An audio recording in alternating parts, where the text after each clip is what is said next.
राज्यसभेची 6वी जागा जिंकत महाविकास आघाडीला मोठा धक्का देणाऱ्या देवेंद्र फडणवीसांचं काही वेळापूर्वी मुंबई भाजप कार्यालयात जल्लोषात स्वागत झालंय। या विजयोत्सवानंतर फडणवीस पत्रकार परिषद घेतात। आपण थेट जाऊया। राज्यसभेच्या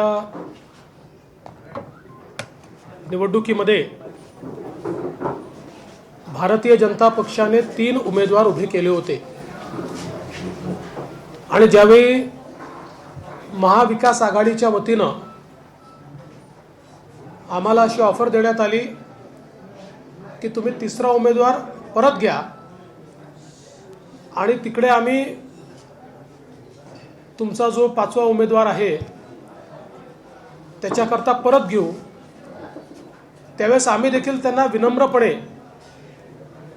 असं सांगितलं होतं की आम्ही एक राष्ट्रीय पक्ष आहोत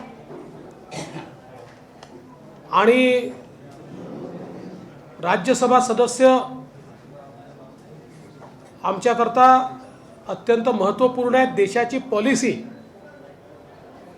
मोदीजी चालवतात, तयार करतात आणि या सगळ्या पॉलिसी मेकिंगमध्ये राज्यसभा सदस्य एक अत्यंत महत्त्वाचा घटक असल्यामुळे आपण जसं म्हणता त्याच्या उलट आपण करा। आणि त्यावेळी आम्ही त्यांना लॉजिक हे दिलं होतं की पार्टी म्हणून सगळ्यात जास्त स्पेअर मतं आमच्याकडे आहेत। तुम्ही जरी आघाडी आणि अपक्षांच्या आधारावर बोलत असलात पण त्यांनी ते मान्य केलं नाही आणि मला अतिशय आनंद आहे की आमचे तिसरे उमेदवार हे देखील या ठिकाणी निवडून आले। आमच्या पियुष गोयलजींना 48 मतं मिळाली। पियुषजी आपल्या मुंबईचेच आहेत, आपल्याला कल्पना आहे, देशाचे मंत्री आहेत आणि राज्यसभेचे नेते आहेत। आपल्या राज्याचे माजी कृषी मंत्री डॉक्टर अनिल बोंडे यांनाही 48 मतं मिळाली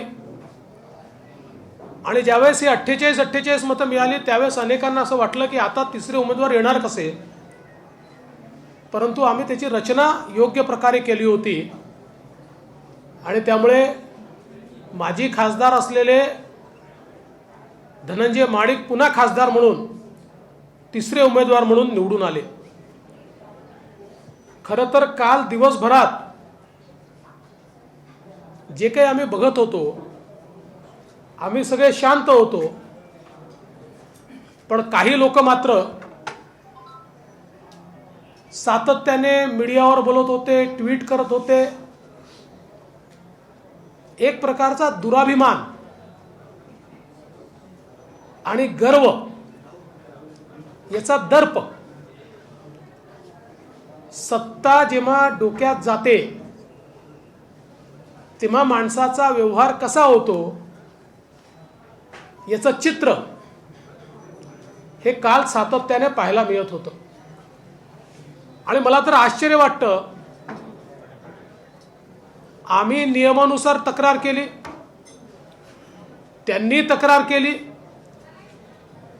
खरं म्हणजे उशीर तर त्यांच्या तक्रारीमुळे झाला। आमची तक्रार निकाली निघाल्यानंतर त्यांची तक्रार गेल्यामुळे पुन्हा 2-2.5 तास त्या ठिकाणी कमिशनला काम करावं लागलं। असं असताना यांच्या सगळ्यांची रेकॉर्ड ठरलेली आहे, ती रेकॉर्ड कोणाची बदलत नाही। महाराष्ट्राला वेठीस धरू नका, महाराष्ट्राला, अरे तुम्ही थोडी महाराष्ट्र आहे, तुम्ही उमेदवार आहे आणि तुम्ही चूक केली आहे आणि संविधानाने आम्हाला अधिकार दिलाय। बरं, आम्ही तक्रार केली तर महाराष्ट्राला वेठीस धरणं आणि यांनी तक्रार केली तर फार स्वागतार्ह। म्हणजे एकीकडे संविधानाची शपथ घेतलेले मंत्री हे जेलमध्ये गेल्यानंतर त्यांची बेल रिजेक्ट झाल्यानंतरही त्यांना मंत्रिमंडळात ठेवतात।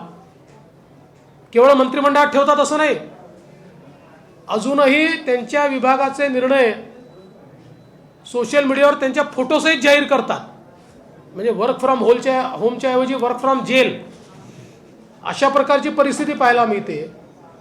आणि दुसरीकडे आम्ही एक तक्रार केल्याबरोबर यांनी संविधानाची पायमल्ली केली, संविधानाच्या विरोधात वागतात। हे जे आकांड तांडव करण्याचं एक तंत्र महाविकास आघाडीच्या घटकांनी विकसित केलं आहे, त्या आकांड तांडवाचा काल पूर्ण पर्दाफाश झाला.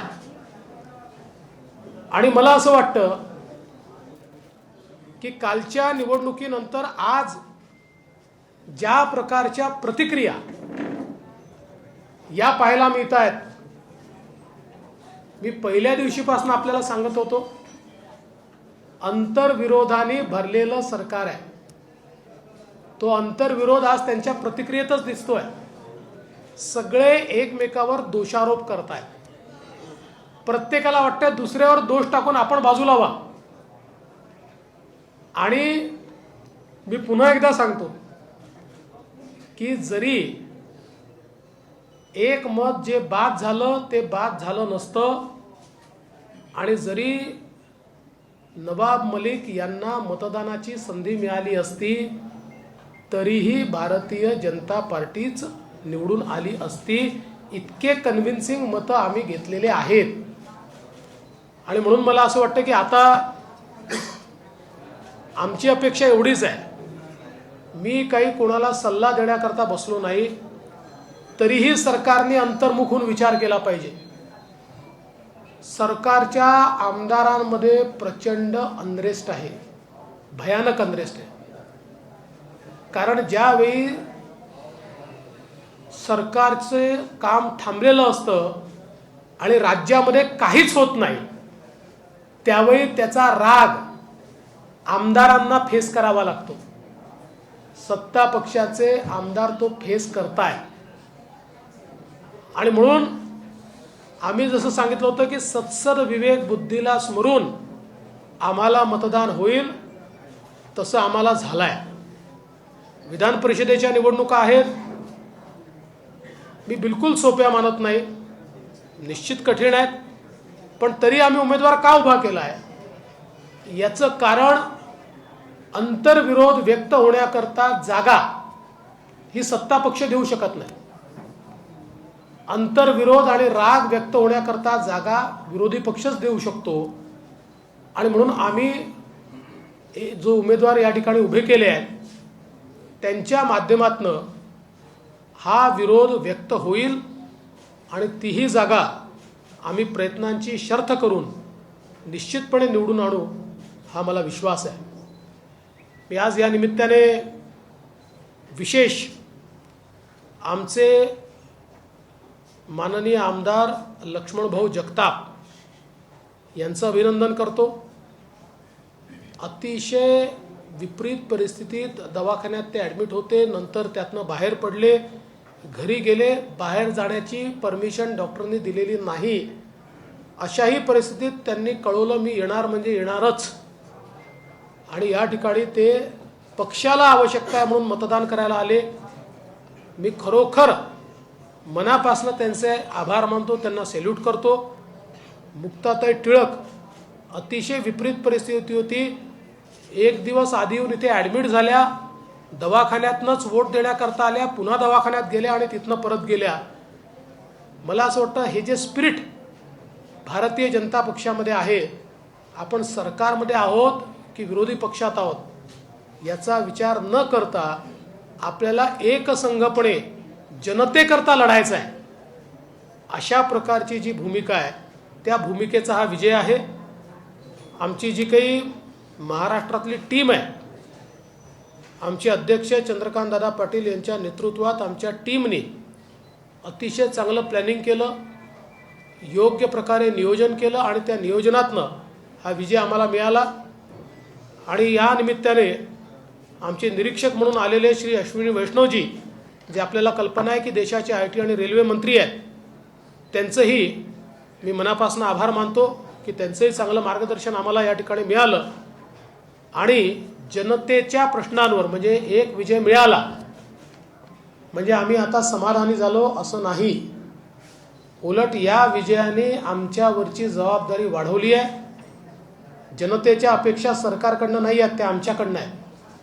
जनतेला वाटतं की ही मंडळी आपले प्रश्न उचलतील आणि आपल्याला न्याय मिळेल. एकीकडे जनता माननीय मोदीजींचं सरकार पाहत आहे. 8 वर्षात ज्या पद्धतीनं मोदीजींनी चमत्कार घडवला आहे आणि अशक्य वाटणाऱ्या गोष्टी करून दाखवल्या आहेत, तसंच महाराष्ट्रातही झालं पाहिजे अशी जनतेची अपेक्षा आहे आणि आम्ही ते निश्चितपणे पूर्ण करू, एवढंच या निमित्ताने मी सांगतो. हिंदी मग आपण येऊ.